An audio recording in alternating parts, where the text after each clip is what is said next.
Babylon has three parts. Revelation 16 and verse 19.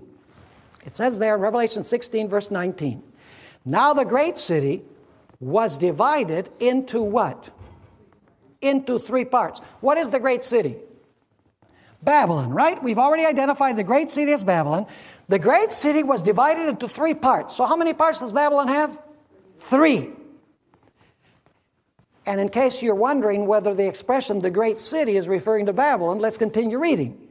And the cities of the nations fell, and great what? Babylon was remembered before God to give her the cup of the wine of the fierceness of his wrath. Is God going to pour out his wrath upon Babylon like he did upon Israel in the Old Testament because of her abominations, because of her fornication, because of the wine that she gives to the nations, etc., because she shed innocent blood? Absolutely. This is a repetition of history. But at the end, it's global.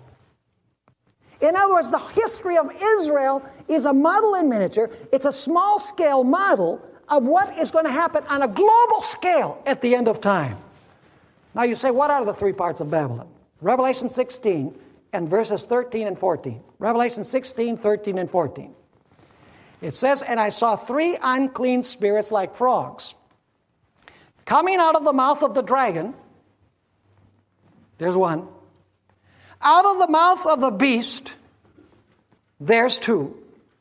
And out of the mouth of whom? Out of the mouth of the false prophet. What are the three parts of Babylon?